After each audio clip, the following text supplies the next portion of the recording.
ನಮಸ್ಕಾರ ವೀಕ್ಷಕರೇ, ನನ್ನ ಹೊಸ ಯೂಟ್ಯೂಬ್ ಚಾನಲ್ ಕ್ರೋಶೆಟ್ ಎನಿಥಿಂಗ್ಗೆ ಸ್ವಾಗತ. ನಾವಿವತ್ತು ಹಾಫ್ ಡಬಲ್ ಕ್ರೋಶೆಟ್ ಹೇಗೆ ಮಾಡೋದು ಅಂತ ತಿಳ್ಕೊಳ್ಳೋಣ. ಸೊ ನೀವು ಯಾವುದೇ ಸ್ಟಿಚ್ ಕ್ರೋಶೆಟ್ ಕಲಿಬೇಕು ಅಂತಂದರೆ ನಿಮಗೆ ಬೇಕಾಗಿರೋಂಥದ್ದು ಎರಡು ವಸ್ತುಗಳು. ಒಂದು ಕ್ರೋಶೆಟ್ ಹುಕ್ಕು, ಇನ್ನೊಂದು ಯಾರ್ನ್, ಅಕ್ರೆಲಿಕ್ ಯಾರ್ನ್ ಅಥವಾ ಪ್ಯೂರ್ ಯಾರ್ನ್. ನಿಮ್ಮ ನಿಯರ್ ಬೈ ಶಾಪ್ಸಲ್ಲಿ ನಿಮ್ಗೆ ಏನು ಅವೈಲಬಲ್ ಇರುತ್ತೋ ನೀವು ಟ್ರೈ ಮಾಡ್ತೀರಾ ಅಂದರೆ ಖಂಡಿತ ಇದು ಎರಡು ವಸ್ತುಗಳಿಂದ ನೀವು ಕ್ರೋಶೆಟ್ನ ಕಲಿಬೋದು. ಸೊ ನಾವಿವತ್ತು ಹಾಫ್ ಡಬಲ್ ಕ್ರೋಶೆಟ್ ಹೇಗೆ ಮಾಡೋದು ಅಂತ ತಿಳ್ಕೊಳ್ಳೋಣ. ಸೊ ಯಾವುದೇ ಸ್ಟಿಚ್ಚಸ್ಸು ನೀವು ಮಾಡಬೇಕಾದ್ರೂ ಫಸ್ಟು ಸ್ಲಿಪ್ ನಾಟು, ಬೇಸಿಕ್ ಸ್ಟಿಚ್ ಆಗಿರೋ ಸ್ಲಿಪ್ ನಾಟು ಮತ್ತು ಚೈನ್ ಸ್ಟಿಚ್ಚು, ಅದರ ಮೇಲೇ ನೀವು ಬೇರೆ ಇನ್ಯಾವುದೇ ಸ್ಟಿಚ್ಚಸ್ನ ಮಾಡ್ತಾ ಹೋಗ್ತೀರಾ ಬೇಸಿಕ್ಸ್ ಕಲಿಯುವಾಗ. ಸೊ ಸ್ಲಿಪ್ ನಾಟ್ ಹೇಗೆ ಹಾಕೋದು, ಈ ರೀತಿ ಇಟ್ಕೊಂಡು ಉಲ್ಲನ್ ಒಂದು ತುದಿ ಏನಿರುತ್ತೋ ಈ ರೀತಿ ಇಟ್ಕೊಂಡು ಹೀಗೆ ಕ್ರಾಸ್ ಮಾಡ್ಕೊಳ್ಳಿ. ಎರಡು ಬೆಟ್ಟಿನಲ್ಲಿ ಹೀಗೆ ಇಟ್ಕೊಳ್ಳಿ, ಇದನ್ನು ಕ್ರಾಸ್ ಮಾಡಿರೋ ಅಂಥದ್ದನ್ನು. ಮತ್ತು ಈ ತುದಿ ಏನಿರುತ್ತೋ ಅದನ್ನು ಒಂದು ಸುತ್ತು ನಿಮ್ಮ ಬೆಟ್ಟು ಸುತ್ತ ತೆಗೆದುಕೊಂಡು ಬನ್ನಿ ಹೀಗೆ.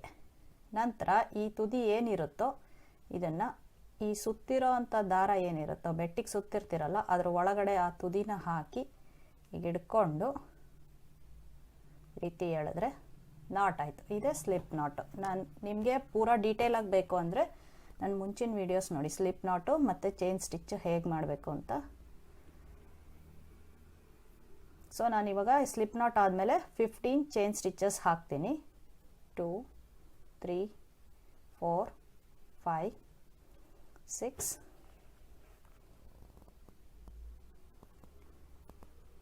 7 8 9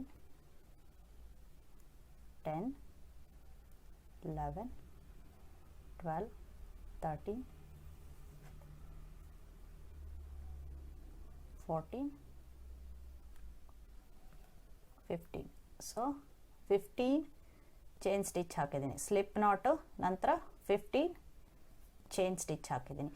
ಸೊ ನಾನು ಹೇಳ್ದಾಗೆ ಮುಂಚೆ ಸಿಂಗಲ್ ಕ್ರೋಶೆಟ್ ಹಾಕಬೇಕಾದ್ರೆ ಒಂದು ಸ್ಟಿಚ್ಚನ್ನು ಸ್ಕಿಪ್ ಮಾಡ್ತೀವಿ. ಸೊ 15th ಸ್ಟಿಚ್ಚನ್ನು ಸ್ಕಿಪ್ ಮಾಡಿ 14th ಸ್ಟಿಚ್ಚಿಂದ ವರ್ಕ್ ಮಾಡ್ತೀವಿ, ಅದು ಸಿಂಗಲ್ ಕ್ರೋಶೆಟ್ ಹಾಕಬೇಕಾದ್ರೆ. ಬಟ್ ನಾವಿವಾಗ ಹಾಕ್ತಾ ಇರೋದು ಹಾಫ್ ಡಬಲ್ ಕ್ರೋಶೆಟ್ ನಾವಿವಾಗ ಹಾಕ್ತಾ ಇರೋದು. ಸೊ ಅದಕ್ಕೆ ಇದೇನಿರುತ್ತೋ ಇದು ಚೈನ್ ಲೆಕ್ಕ ಅಲ್ಲ, ಈ ಲೂಪ್ ಹುಕ್ಕು ಏನಿರುತ್ತೋ ಅದು ಚೈನ್ ಲೆಕ್ಕ ಅಲ್ಲ. ಸೊ ಇಲ್ಲಿ ಫಸ್ಟಿಂದ ಇಲ್ಲಿ ಏನು ಎಂಡ್ ಆಗಿರುತ್ತೋ ಇಲ್ಲಿ ತನಕ 15 ಚೈನ್ ಲೆಕ್ಕ. ಸೊ ಇವಾಗ ಏನು ಮಾಡ್ತೀರಾ, 15th ಮತ್ತು 14th ಸ್ಕಿಪ್ ಮಾಡಿ ಹಾಫ್ ಡಬಲ್ ಕ್ರೋಶೆಟ್ ಹಾಕುವಾಗ 13th ಏನಿರುತ್ತೋ ಚೈನು ಅದರಿಂದ ವರ್ಕ್ ಸ್ಟಾರ್ಟ್ ಮಾಡಬೇಕು. ಸೊ ಹಾಫ್ ಡಬಲ್ ಕ್ರೋಶೆಟ್ ಮಾಡುವಾಗ ಯಾವಾಗ್ಲೂ ಅಷ್ಟೇ ಇಲ್ಲಿ ಎಂಡಲ್ಲಿ ಯಾವುದೇ ಎಂಡು, ಈ ಸೈಡ್ ಎಂಡ್ ಆದರೂ ಆಗಿರಲಿ, ಈ ಕಡೆ ಎಂಡ್ ವರ್ಕ್ ಟರ್ನ್ ಮಾಡುವಾಗಾದರೂ ಆಗಿರಲಿ, ಎರಡು ಚೈನು ಇರಬೇಕು ಹಾಫ್ ಡಬಲ್ ಕ್ರೋಶೆಟ್ ಮಾಡುವಾಗ, ಸ್ಕಿಪ್ ಮಾಡಬೇಕು. ಸೊ ಇಲ್ಲಿ ಎರಡು ಹಾಫ್ ಚೈನ್ನ ಸ್ಕಿಪ್ ಮಾಡಿ 13th ಏನಿರುತ್ತೋ 15th ಮತ್ತು 14th ಬಿಟ್ಬಿಟ್ಟು 13th ಚೈನ್ ಏನಿರುತ್ತೋ ಅದರಿಂದ ನೀವು ಹಾಫ್ ಡಬಲ್ ಕ್ರೋಶೆಟ್ ವರ್ಕನ್ನು ಸ್ಟಾರ್ಟ್ ಮಾಡಬೇಕು. ಹಾಫ್ ಡಬಲ್ ಕ್ರೋಶೆಟ್ ಹೇಗೆ ಮಾಡೋದು, ಸೊ ಈ ಕ್ರೋಶಾ ಹುಕ್ ಏನಿರುತ್ತೋ ಅದಕ್ಕೆ ವರ್ಕಿಂಗ್ ಯಾನ್ನ ಒಂದು ಸುತ್ತು ಸುತ್ಕೋಬೇಕು. ನಂತರ ಆ ಸುತ್ಕೊಂಡಿರೋದ್ರ ಸಮೇತ ಈ ಕ್ರೋಶಾ ಹುಕ್ ಏನಿರುತ್ತೋ ಅದನ್ನು ಎರಡು ಚೈನ್ ಸ್ಕಿಪ್ ಮಾಡಿ 15th 14th ಚೈನ್ ಸ್ಕಿಪ್ ಮಾಡಿಬಿಟ್ಟು 13th ಚೈನ್ ಏನಿರುತ್ತೋ ಅದ್ರ ಒಳಗಡೆ ಹುಕ್ ಹಾಕಿ ಮತ್ತೆ ವರ್ಕಿಂಗ್ ಯಾನ್ನ ಆ ಹುಕ್ ಸಹಾಯದಿಂದ ಆ ಚೈನ್ ಒಳಗಡೆಯಿಂದ ತೆಗಿಬೇಕು ಈಚೆಗೆ. ಸೊ ಹುಕ್ ಮೇಲೆ 3 ಲೂಪ್ಸ್ ಇದೆ, ಆ 3 ಲೂಪ್ಗೂ ಮತ್ತೆ ಈ ವರ್ಕಿಂಗ್ ಯಾನನ್ನು ಈ ಹುಕ್ ಸಮೇತ ಸಹಾಯದಿಂದ ಈ ರೀತಿ ತರಬೇಕು, ಆ 3 ಲೂಪ್ ಒಳಗಡೆಯಿಂದನೂ ತರಬೇಕು. ಸೊ ಇವಾಗ ಒಂದು ಹಾಫ್ ಡಬಲ್ ಕ್ರೋಶೆಟ್ ಆಯಿತು. ಸೊ ನೆಕ್ಸ್ಟು ಅದೇ ರೀತಿ ಇನ್ನೊಂದು ಹಾಫ್ ಡಬಲ್ ಕ್ರೋಶೆಟ್ಟು. ಈ ಹುಕ್ಕಿಗೆ ವರ್ಕಿಂಗ್ ಯಾನ್ನ ಒಂದು ಸುತ್ತು ಸುತ್ಕೊಳ್ಳಿ. ನಂತರ ಸುತ್ಕೊಂಡಿರೋದ್ರ ಸಮೇತವಾಗಿ ಅದ್ರ ಹಿಂದಿಂದ ಚೈನ್ ಏನಿರುತ್ತೋ 12th ಚೈನ್ ಏನಿರುತ್ತೋ ಅದ್ರ ಒಳಗಡೆ ಕ್ರೋಶಾ ಹುಕ್ ಹಾಕಬೇಕು. ನೆಕ್ಸ್ಟು ಆ ಹುಕ್ ಸಹಾಯದಿಂದ ವರ್ಕಿಂಗ್ ಯಾನ್ನ ಆ ಚೈನ್ ಒಳಗಡೆಯಿಂದ ಪುಲ್ ಮಾಡಿ. ಸೊ ಹುಕ್ ಮೇಲೆ ಇವಾಗ 3 ಲೂಪ್ಸ್ ಇದೆ. ಮತ್ತೆ ಹುಕ್ ಸಹಾಯದಿಂದ ವರ್ಕಿಂಗ್ ಯಾನ್ನ ಆ 3 ಲೂಪ್ ಒಳಗಡೆಯಿಂದ ಈಚೆ ತೆಗಿಬೇಕು. ಸೊ 2 ಹಾಫ್ ಡಬಲ್ ಕ್ರೋಶೆಟ್ ಆಯಿತು. ನೆಕ್ಸ್ಟ್ ಮತ್ತೆ ಒಂದು ಸುತ್ತು ಹಾಫ್ ಡಬಲ್ ಕ್ರೋಶೆಟಲ್ಲಿ ಹಾಗೇನೆ ಒಂದು ಸುತ್ತು ಕ್ರೋಶಾ ಹುಕ್ಕಿಗೆ ಸುತ್ಕೋಬೇಕು. ನಂತರ ನೆಕ್ಸ್ಟ್ ಚೈನ್ ಒಳಗಡೆ ಕ್ರೋಶಾ ಹುಕ್ ಹಾಕಿ ಮತ್ತೆ ವರ್ಕಿಂಗ್ ಯಾನ್ನ ಆ ಚೈನ್ ಒಳಗಡೆಯಿಂದ ತಂದು ಮೇಲ್ಗಡೆ 3 ಲೂಪ್ ಏನಿರುತ್ತೋ ಕ್ರೋಶಾ ಹುಕ್ ಮೇಲೆ ಆ ವರ್ಕಿಂಗ್ ಯಾನ್ನ ಆ ಹುಕ್ ಸಹಾಯದಿಂದ ಆ 3 ಲೂಪ್ ಒಳಗಡೆಯಿಂದ ಈಚೆ ತೆಗಿಬೇಕು. ಸೊ ಇದು ಹಾಫ್ ಡಬಲ್ ಕ್ರೋಶೆಟ್. ಸೊ ಇದು ಹಾಫ್ ಡಬಲ್ ಕ್ರೋಶೆಟ್. ಮತ್ತೆ ಮಾಡ್ತಾ ಹೋಗ್ತೀನಿ ನೋಡಿ. ಈ ರೀತಿ ಒಂದು ಸುತ್ಕೊಳ್ಳಿ ಕ್ರೋಶಾ ಹುಕ್ಕಿಗೆ. ಅದರ ನೆಕ್ಸ್ಟ್ ಚೈನ್ ಒಳಗಡೆ ಹುಕ್ ಹಾಕಿ ಈ ರೀತಿ ವರ್ಕಿಂಗ್ ಯಾನ್ನ ಚೈನ್ ಒಳಗಡೆಯಿಂದ ತಂದರೆ ಮೇಲ್ಗಡೆ 3 ಲೂಪ್ ಬರುತ್ತೆ. ನಂತರ ವರ್ಕಿಂಗ್ ಯಾನ್ನ ಮತ್ತೆ ಇದರೊಳಗಡೆಯಿಂದ ಪುಲ್ ಮಾಡಬೇಕು. ಸೊ ಈ ರೀತಿ ಹಾಫ್ ಡಬಲ್ ಕ್ರೋಶೆಟ್. ನಾ ಮುಂದೆ ವರ್ಕ್ ಮಾಡ್ತಾ ಹೋಗ್ತೀನಿ ನೋಡಿ. ಈ ರೀತಿ ನೀವು ಸುತ್ಕೊಂಡಾಗ ಹೀಗೆ ಇಟ್ಕೋಬೇಕು, ಇಲ್ಲ ಅಂದರೆ ಅದು ಸ್ಲಿಪ್ ಆಗಿಬಿಡುತ್ತೆ ಕೆಲವು ಸಾರಿ. ಸೊ ಈ ರೀತಿ ಹಿಂಗೆ ಇಟ್ಕೊಂಡು ಅದ್ರ ಜೊತೆಗೇನೆ ಈ ಹುಕ್ಕನ್ನು ಆ ಚೈನ್ ಒಳಗಡೆ ಹಾಕಿ ಮತ್ತೆ ವರ್ಕಿಂಗ್ ಯಾನ್ ಅದರೊಳಗಿಂದ ತಂದು ಮತ್ತೆ ವರ್ಕಿಂಗ್ ಯಾನ್ನ ಆ 3 ಲೂಪ್ ಒಳಗಡೆಯಿಂದ ತಂದರೆ ಹಾಫ್ ಡಬಲ್ ಕ್ರೋಶೆಟ್. ಸೊ ಈ ರೀತಿ ಕಾಣುತ್ತೆ. ನೀವು ಫಸ್ಟು ಬೇಸಿಕ್ ಸ್ಟಿಚ್ಚು ಏನಿದು ಎಲ್ಲ ಒಂದೇ ಥರ ಕಾಣಿಸುತ್ತೆ. Single crochet, half double crochet, ಅಥವಾ ನೆಕ್ಸ್ಟ್ ಇನ್ನು ಮುಂದೆ ಬೇರೆ ಬೇರೆ ಡಬಲ್ ಕ್ರೋಶೆಟ್ಟು, ಟ್ರಿಪಲ್ ಕ್ರೋಶೆಟ್ ಅಂತೆಲ್ಲ ಬರುತ್ತೆ. ಸೊ ಅದೆಲ್ಲ ಒಂದೇ ಥರ ಕಾಣಿಸುತ್ತೆ ಅಂತ ಅನ್ನಿಸ್ಬೋದು ಸ್ಟಾರ್ಟಿಂಗ್ ಬಿಗಿನಿಂಗ್ ಕಲಿಯುವಾಗ. ಬಟ್ ಹೋಗ್ತಾ ಹೋಗ್ತಾ ನಿಮಗೆ ಗೊತ್ತಾಗುತ್ತೆ ಡಿಫ್ರೆನ್ಸಸ್ಸು ಏನು ಅಂತ. ಅದನ್ನು ಯಾವುದಾದ್ರೂ ನೆಕ್ಸ್ಟ್ ಮುಂದಿನ ಬರೋ ವಿಡಿಯೋಗಳಲ್ಲಿ ಏನು ಡಿಫ್ರೆನ್ಸಸ್ಸು ಅಂತ ತೋರಿಸ್ತಾ ಹೋಗ್ತೀನಿ. ಸೊ ಇವಾಗ ಲಾಸ್ಟ್ ಸ್ಟಿಚ್ ತನಕ ಹಾಫ್ ಡಬಲ್ ಕ್ರೋಶೆಟ್ ಹಾಕ್ತಾ ಇದ್ದೀನಿ ನಾನು. ಫಸ್ಟು ಹುಕ್ಕಿಗೆ ಒಂದು ಸುತ್ತು ವರ್ಕಿಂಗ್ ಯಾನ್ನ ಸುತ್ಕೋಬೇಕು. ಸುತ್ಕೊಂಡಿದ್ರ ಜೊತೆಗೇನೆ ಹುಕ್ಕನ್ನು ಚೈನ್ ಒಳಗಡೆ ಹಾಕಿ ಮತ್ತೆ ವರ್ಕಿಂಗ್ ಯಾನ್ನ ಚೈನಿಂದ ಆಚೆ ತಂದು ವರ್ಕಿಂಗ್ ಯಾನ್ನ ಮತ್ತೆ ಆ 3 ಲೂಪ್ ಒಳಗಡೆಯಿಂದ ತರಬೇಕು. ಸೊ ಅದು ಹಾಫ್ ಡಬಲ್ ಕ್ರೋಶೆಟ್. ಸೊ ತುಂಬ ಅಂತ ಏನು ವ್ಯತ್ಯಾಸ ಇರೋದಿಲ್ಲ. Single crochet, half double crochet ಅಥವಾ ಡಬಲ್ ಕ್ರೋಶೆಟ್ ಆಗಲಿ ಅಥವಾ ಮುಂದೆ ಬರೋ ಇನ್ನೂ ಕೆಲವು ಸ್ಟಿಚ್ಗಳಾದರೆ ಯಾವುದ್ರಲ್ಲೂ ತುಂಬ ಅಂತ ಡಿಫ್ರೆನ್ಸ್ ಇರಲ್ಲ. ಚಿಕ್ಕ ಚಿಕ್ಕ ಡಿಫ್ರೆನ್ಸ್ ಇರುತ್ತೆ. ನೀವು ಅದರ ಡಿಫ್ರೆನ್ಸಸ್ ತಿಳ್ಕೊಂಡು ಬೇಸಿಕ್ ಸ್ಟಿಚಸ್ ಕಲಿತ್ರೆ ನೀವು ಏನು ಬೇಕಾದ್ದು ವರ್ಕ್ ಮಾಡ್ಬೋದು ಕ್ರೋಶೆಟ್ನಲ್ಲಿ.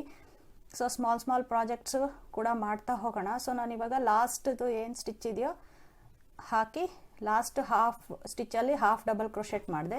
ಸೊ ನನಗಿವಾಗ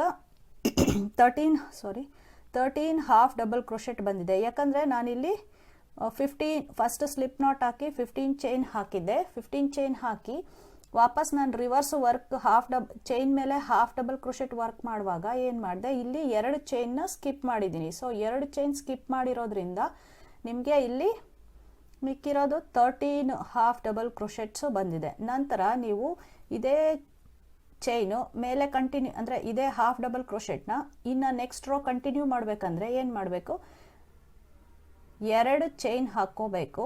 ನಂತರ ವರ್ಕ್ ತಿರುಗಿಸ್ಕೊಂಡು ಈ ಸೈಡ್ ವರ್ಕ್ ಮಾಡ್ತೀರಾ. ಇವಾಗ ವರ್ಕ್ ತಿರುಗಿಸ್ಕೊಂಡು ಫಸ್ಟ್ ಸ್ಲಿಪ್ ನಾಟ್ ಹಾಕ್ಕೊಂಡು ಚೈನ್ ಸ್ಟಿಚ್ ಹಾಕ್ಕೊಂಡು ಚೈನ್ ಮೇಲೆ ನೀವು ಯಾವುದೇ ರೀತಿಯಾದ ಸ್ಟಿಚ್ಚನ್ನು ಮಾಡಬೇಕಾದ್ರೆ ಸಿಂಗಲ್ ಕ್ರೋಶೆಟ್ ಅಥವಾ ಹಾಫ್ ಡಬಲ್ ಕ್ರೋಶೆಟ್ ಅಥವಾ ಎನಿ ಅದರ್ ಡಬಲ್ ಕ್ರೋಶೆಟ್ಸೋ ಅಥವಾ ಟ್ರಿಪಲ್ ಕ್ರೋಶೆಟ್ಟೋ ಏನಾದರೂ ಮಾಡಬೇಕಾದ್ರೂ ಸೊ ಚೈನ್ ಹಾಕಿದಾಗ ಈ ರೀತಿನೇ ಕಾಣಿಸುತ್ತೆ ನಿಮಗೆ ಮೇಲೆ. ಅವಾಗ ಏನು ಮಾಡ್ತೀರಾ, ಚೈನ್ ಮೇಲೆ ವರ್ಕ್ ಮಾಡುವಾಗ ನೀವು ಮೇಲೆಗಡೆ ಏನಿರುತ್ತೋ ಈ ಥರ ವಿ ಶೇಪ್ ಇರುತ್ತಲ್ಲ, ಮೇಲೆಗಡೆದ್ರೂ ಒಳಗಡೆ ಹಾಕಿ ವರ್ಕ್ ಮಾಡ್ತೀರಾ. ಕ್ರೋಶಾ ಹುಕ್ಕನ್ನ ಇಲ್ಲಿ ಇದ್ರ ಒಳಗಡೆ ಹಾಕಿ ವರ್ಕ್ ಮಾಡ್ತೀರಾ. ಯಾವಾಗ ಚೈನ್ ಮೇಲೆ ವರ್ಕ್ ಮಾಡುವಾಗ, ಬೇಸ್ ಚೈನ್ ಆಗಿದ್ದಾಗ ವರ್ಕ್ ಮಾಡುವಾಗ ಅದ್ರ ಮೇಲೆ ನೀವು ಇವಾಗ ಒಂದು ರೋ ಹಾಫ್ ಡಬಲ್ ಕ್ರೋಶೆಟ್ ಹಾಕಿರೋದ್ರಿಂದ ಸೊ ನೆಕ್ಸ್ಟ್ ರೋಗೆ ಬೇಸ್ ಚೈನ್ ಏನಾಯಿತು, ಹಾಫ್ ಡಬಲ್ ಕ್ರೋಶೆಟ್ ಆಯಿತು. ಸೊ ನೀವು ಅವಾಗ ವರ್ಕ್ ಮಾಡುವಾಗ ಏನು ಮಾಡಬೇಕು, ಈ ವಿ ಶೇಪ್ 2 ಏನಿರುತ್ತೋ ಇದ್ರ 2 ಕೆಳಗಡೆನೆ ಹುಕ್ ಹಾಕಿ ವರ್ಕ್ ಮಾಡಬೇಕು. ಸೊ ಅದು ಹೇಗೆ ಅಂತ ನಾನು ತೋರಿಸ್ತೀನಿ. ಈಗ ಇಲ್ಲಿ 2 ಚೈನ್ ಹಾಕ್ಕೊಂಡು ನಾವು ವರ್ಕನ್ನ ಟರ್ನ್ ಮಾಡಿದ್ದೀನಿ. ಸೊ ಮತ್ತೆ ಹಾಫ್ ಡಬಲ್ ಕ್ರೋಶೆಟ್ ಮಾಡುವಾಗ ಹುಕ್ಕನ್ನು ವರ್ಕಿಂಗ್ ಯಾರ್ನ ಕ್ರೋಶಾ ಹುಕ್ಕಿಗೆ ಒಂದು ಸಾರಿ ಸುತ್ಕೋಬೇಕು. ಸೊ 2 ಚೈನ್ ಏನು ಹಾಕಿರ್ತೀರೋ ಅದೆರಡನ್ನ ಬಿಟ್ಬಿಟ್ಟು ಇಲ್ಲೇನಿರುತ್ತೋ ಫಸ್ಟ್ ಹಾಫ್ ಡಬಲ್ ಕ್ರೋಶೆಟ್ ಏನಿರುತ್ತೋ ಅದರದ್ದು 2 ಯಾರ್ನ್ ಒಳಗಡೆನೂ ಹುಕ್ ಹಾಕಿ ನೋಡಿ. ಇದು ಒಂದ್ಸತಿ ಸುತ್ಕೊಂಡಿರ್ತೀರಲ್ಲ, ಅದನ್ನು ಈ ರೀತಿ ಇಟ್ಕೊಳ್ಳಿಲ್ಲ ಅಂದರೆ ಮಿಸ್ ಆಗೋ ಚಾನ್ಸಸ್ ಇರುತ್ತೆ, ಅದು ಸ್ಲಿಪ್ ಆಗಿಬಿಟ್ಟಿರುತ್ತೆ, ನೋಡ್ಕೋಬೇಕು ಅದನ್ನು ಸ್ವಲ್ಪ. ಸೊ ಈಗಿಲ್ಲಿ ಹಾಕಿರೋ 2 ಚೈನ್ನ ಬಿಟ್ಬಿಟ್ಟು ಒಂದ್ಸತಿ ಕ್ರೋಶಾ ಹುಕ್ಕಿಗೆ ವರ್ಕಿಂಗ್ ಯಾರ್ನ ಸುತ್ತಕೊಂಡು, so first half double crochet ಅದ್ರ ಒಳಗಡೆ ಹಾಕಿ ಮತ್ತೆ ವರ್ಕಿಂಗ್ ಯಾರ್ನ ಎರಡು ಇದರಿಂದ ತೆಗೆದುಕೊಳ್ತೀನಿ. ನೆಕ್ಸ್ಟ್ ಮತ್ತೆ ವರ್ಕಿಂಗ್ ಯಾರ್ನ ಮತ್ತೆ ಈ 3 ಲೂಪ್ ಒಳಗಡೆ ಪುಲ್ ಮಾಡ್ತೀನಿ. ಒಂದು ಹಾಫ್ ಡಬಲ್ ಕ್ರೋಶೆಟ್ ಆಯಿತು. ಸೊ ಮತ್ತೆ ವರ್ಕಿಂಗ್ ಯಾರ್ನ ಕ್ರೋಶಾ ಹುಕ್ಕಿಗೆ ಒಂದು ಸುತ್ಕೊಂಡಿದ್ದೀನಿ. ಮತ್ತು ನಾ ಹೇಳಿದೆ ಬೇಸ್ ಚೈನ್ ಇವಾಗ ಏನಾಗಿದೆ ಹಾಫ್ ಡಬಲ್ ಕ್ರೋಶೆಟ್ ಆಗಿದೆ. ಸೊ ಅದ್ರ ಮೇಲೆ ವರ್ಕ್ ಮಾಡುವಾಗ ನೀವು ಎರಡು ಯಾರ್ನ್ ಏನಿರುತ್ತೋ ವಿ ಶೇಪ್ದು ಅದ್ರ ಒಳಗಡೆ ಹಾಕಬೇಕು. ಸೊ ಈ ಹುಕ್ಕು ಸುತ್ತಿರೋದನ್ನ ಈಗ ಹಿಡ್ಕೊಂಡು 2 ಯಾರ್ನ್ ಒಳಗಡೆ ಹಾಕಿ ಮತ್ತೆ ವರ್ಕಿಂಗ್ ಯಾರ್ನ ಅದೆರಡರಿಂದನೂ ಪುಲ್ ಮಾಡ್ತೀನಿ. ಸೊ ಇಲ್ಲಿ 3 ಲೂಪ್ ಇದೆ, 3 ಲೂಪನ್ನು ಅದ್ರ ಒಳಗಿಂದ ತೆಗಿತಾ ಇದ್ದೀನಿ. ಸೊ ಇನ್ನೊಂದು ಹಾಫ್ ಡಬಲ್ ಕ್ರೋಶೆಟ್ ಆಯಿತು. ಸೊ ನೆಕ್ಸ್ಟ್ ಹಾಗೆ ಫರ್ದರ್ ವರ್ಕನ್ನ ಕಂಟಿನ್ಯೂ ಮಾಡ್ತೀನಿ. 3 4 ಹಾಫ್ ಡಬಲ್ ಕ್ರೋಶೆ,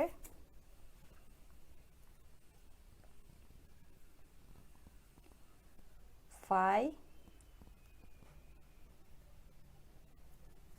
4 ಆಗಿದೆ ಈಗಿಲ್ಲಿ ನೋಡಿ. 1 2 3 4 5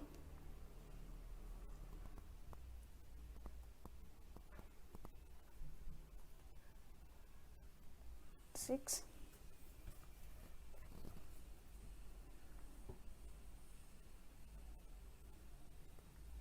7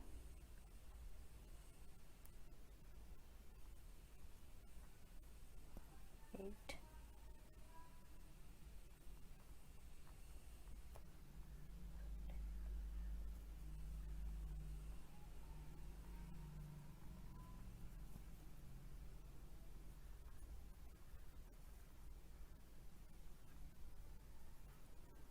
ಸೊ ನಾನು ಹೇಗೆ ಕೌಂಟ್ ಮಾಡೋದು ಅಂತಲೂ ಹೇಳ್ಕೊಡ್ತೀನಿ ಎಷ್ಟಾಗಿದೆ ಅಂತ.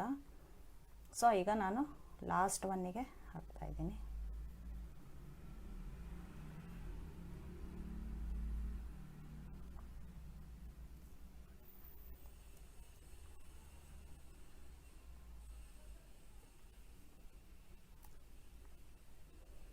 ಸೊ ನೀವು ಮತ್ತೆ ವರ್ಕ್ ಟರ್ನ್ ಮಾಡಬೇಕು ಅಂದರೆ ಮತ್ತೆ 2 ಚೈನ್ ಹಾಕ್ಕೊಂಡು ಮಾಡಬೇಕು. ಸೊ ನಾವು ಇವಾಗ ಇಲ್ಲಿ ಎಣ್ಸೋಣ ಎಷ್ಟಿದೆ ಅಂತ. ಸೊ ಇದು 2 ಚೈನ್ ಏನಿರುತ್ತೆ ಇದನ್ನು ಬಿಡಬೇಕು, ಟರ್ನ್ ಮಾಡೋಕ್ಕೆ ಮುಂಚೆ ಹಾಕಿರ್ತೀರಲ್ಲ. ಸೊ ಇದು ಒಂದು ವಿ ಶೇಪ್ ಏನಿರುತ್ತೋ ಅದು 1 chain. 1 2 3 4 5 6 7 8 9 10 11 12 13. So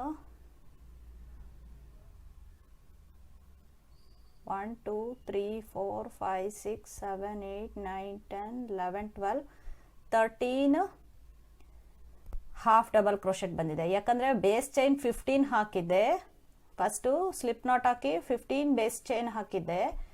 but 2 chain half double crochet work ಮಾಡುವಾಗ 2 ಚೈನ್ನ ಸ್ಕಿಪ್ ಮಾಡಿ ನಾವು 13th ಚೈನಿಂದ ವರ್ಕ್ ಮಾಡ್ತೀವಿ. ಸೊ ನೆಕ್ಸ್ಟು ವಾಪಸ್ ಹಾಕಿದಾಗ ನಿಮಗೆ 13 ಹಾಫ್ ಡಬಲ್ ಕ್ರೋಶೆಟ್ ಬರುತ್ತೆ. ಮತ್ತೆ ಇಲ್ಲಿ ವರ್ಕನ್ನ ಮತ್ತೆ ರಿವರ್ಸ್ ಮಾಡಿ ವರ್ಕ್ ಮಾಡಬೇಕಂದ್ರೆ 2 ಚೈನ್ ಹಾಕಿ ಟರ್ನ್ ಮಾಡಿ ಮತ್ತೆ ಕೆಳಗಡೆ ಬೇಸ್ ಏನು 13 ಹಾಫ್ ಡಬಲ್ ಕ್ರೋಶೆಟ್ ಇರುತ್ತೋ ಅದ್ರ ಮೇಲೆ ಮತ್ತೆ 13 ಹಾಫ್ ಡಬಲ್ ಕ್ರೋಶೆಟ್ ಬರುತ್ತೆ.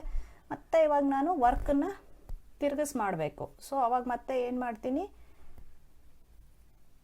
2 ಚೈನ್ ಹಾಕೋತೀನಿ, ತಿರುಗಿಸ್ತೀನಿ. 2 ಚೈನ್ ಏನು ಹಾಕಿರ್ತೀನೋ ಅದನ್ನು ಬಿಟ್ಬಿಟ್ಟು ಫಸ್ಟ್ ಈ ಕಡೆಯಿಂದ ಫಸ್ಟ್ ಏನು ಹಾಫ್ ಡಬಲ್ ಕ್ರೋಶೆಟ್ ಇರುತ್ತೋ ಅದ್ರ ಒಳಗಡೆ ಮತ್ತೆ ಹಾಫ್ ಡಬಲ್ ಕ್ರೋಶೆಟ್ ವರ್ಕ್ ಮಾಡ್ತಾ ಹೋಗ್ತೀನಿ. ಸೊ ಅಗೈನ್ ನೀವಿಲ್ಲಿ ಮತ್ತೆ ಹಾಫ್ ಡಬಲ್ ಕ್ರೋಶೆಟ್ ಮೇಲೆ ವರ್ಕ್ ಮಾಡ್ತಾ ಇರೋದ್ರಿಂದ ಏನಾಗುತ್ತೆ, ನೀವು ಎರಡು ಮೇಲೆ ಕೆಳಗೆ ಏನಿರುತ್ತೋ ಚೈನು ಅದು ಎರಡೂ ದಾರದ ಒಳಗಡೆನೆ ಹುಕ್ಕನ್ನು ಹಾಕಿ ವರ್ಕಿಂಗ್ ಯಾನ್ನ ತೆಗಿಬೇಕು. ಸೊ ನೋಡಿ ಈ ರೀತಿ. ಸೊ ನೀವು ಪ್ರಾಕ್ಟೀಸ್ ಹೇಗೆ ಮಾಡ್ತಾ ಹೋಗ್ತಿರೋ ಅದ್ರ ಮೇಲೆ ನಿಮ್ಮದು ವರ್ಕಿಂಗ್ ಸ್ಪೀಡು ಇನ್ಕ್ರೀಸ್ ಆಗ್ತಾ ಹೋಗುತ್ತೆ. ಸೊ ನೀವು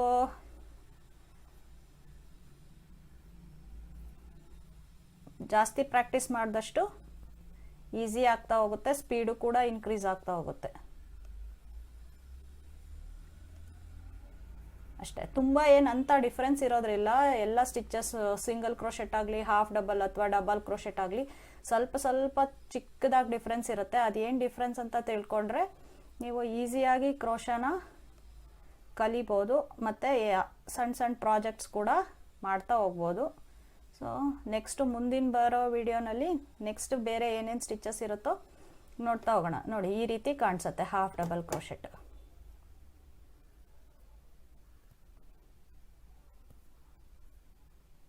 ಹೀಗೆ. ಸೊ ನನ್ನ ಕಂಟೆಂಟ್ ಇಷ್ಟ ಆದಲ್ಲಿ ಲೈಕ್ ಮಾಡಿ, ಶೇರ್ ಮಾಡಿ. Thank you.